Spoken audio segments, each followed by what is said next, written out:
ہر ماں باپ کی خواہش یہ ہوتی ہے کہ ان کی اولاد کی اعلیٰ اور عمدہ تربیت ہو۔ اس کے لیے شریعت کے بتائے ہوئے ان اصولوں کو فالو کرنا ضروری ہے جن کے بغیر تربیت ناممکن ہے۔ وہ اصول کیا ہیں آئیے جانتے ہیں۔ ویڈیو شروع کرنے سے پہلے ایک درخواست ہے، چینل کو سبسکرائب ضرور کریں اور بیل آئیکن بھی دبائیں تاکہ اس طرح کی اسلامک انفارمیٹیو ویڈیوز آپ کو ملتی رہیں۔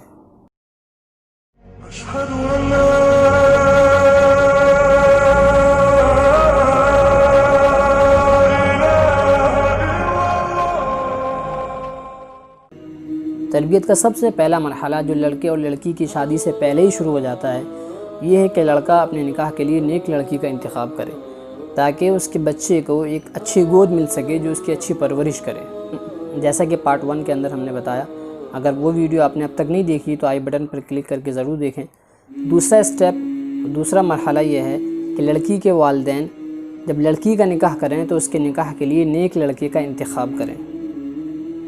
یہی میرے اور آپ کے نبی کی منشا ہے۔ اللہ کے نبی فرماتے ہیں اذا اتاکم من ترضون دینہ وخلقہ فزوجوا، کہ جب آپ کو کوئی ایسا لڑکا مل جائے جس کا دین اور معاشرت آپ کو پسند ہو، آپ کو اچھی لگتی ہو، ایسے لڑکے کا رشتہ اگر آپ کی بچی کے لیے آتا ہے اور آپ کی بچی کے اخراجات وہ برداشت بھی کر سکتا ہو تو فوراً اس سے نکاح کر دینا چاہیے۔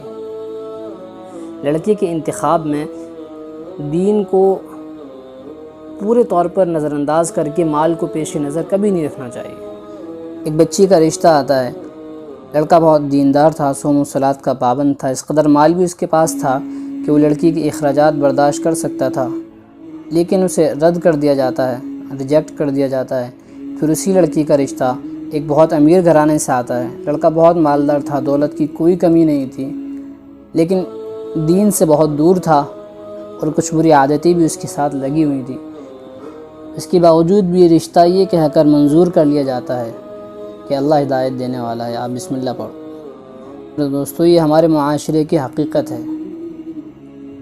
ہم کلی طور پر دین کو سائیڈ میں رکھ کے اور مال کو مطمع نظر بنا کر کے اپنی بچیوں کا نکاح کر دیتے ہیں۔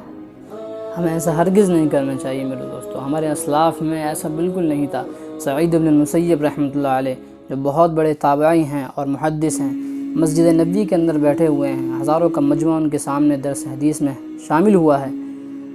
ایک شاگرد غائب ہو گئے۔ اگلے دن جب وہ حاضر ہوئے تو حضرت نے پوچھا کہ کہاں رہ گئے تھے؟ تو جواب دیا کہ حضرت میری اہلیہ کا انتقال ہو گیا تھا، اس کی تدفین میں مشغول تھا، اس کی وجہ سے درس میں شرکت نہ کر سکا۔ تو آپ کہنے لگے ہمیں کیوں نہ بتلا دیا، ہم بھی شرکت کر لیتے۔ پھر جب مجلس ختم ہو گئی تو آپ نے انہیں قریب بلایا اور پوچھا کہ اب نکاح کا کیا ارادہ ہے؟ کہا کہ حضرت میں غریب آدمی ہوں، مجھ سے کون نکاح کرے گا، مجھے کون اپنی بیٹی دے گا؟ قربان جائیے اور سعید بن المسیب پر فوراً تیار ہو گئے اور کہا کہ میں اپنی بیٹی کا نکاح کروں۔ اور اسی مجلس کے اندر آپ نے اپنی بیٹی کا ہاتھ اپنے شاگرد کے ہاتھ میں دے دیا۔ آپ جانتے ہیں سعید بن المسیب کون ہے؟ یہ وہ شخصیت ہے کہ جس کی بیٹی کے لیے پیغام بادشاہ وقت کی طرف سے آیا تھا، ہشام بن عبد الملک۔ ہشام بن عبد الملک نے اپنے بیٹے کے لیے پیغام بھیجا تھا، لیکن آپ نے اس رشتے کو ٹھکرا دیا اور اپنی بیٹی کا رشتہ ایک ایسے شخص کے ہاتھ میں دے دیا جو بظاہر دنیا سے تو اس کے ہاتھ خالی تھے لیکن دین کی دولت سے مالا مال تھا۔ جب یہ نکاح ہو رہا تھا اس وقت بھی اس اللہ کے بندے کی حالت یہ تھی کہ وہ روزہ دار تھا۔ یہ ہوتا ہے میرے بھائیوں انتخاب، اپنے نبی کی کامل اور سچی اتباع۔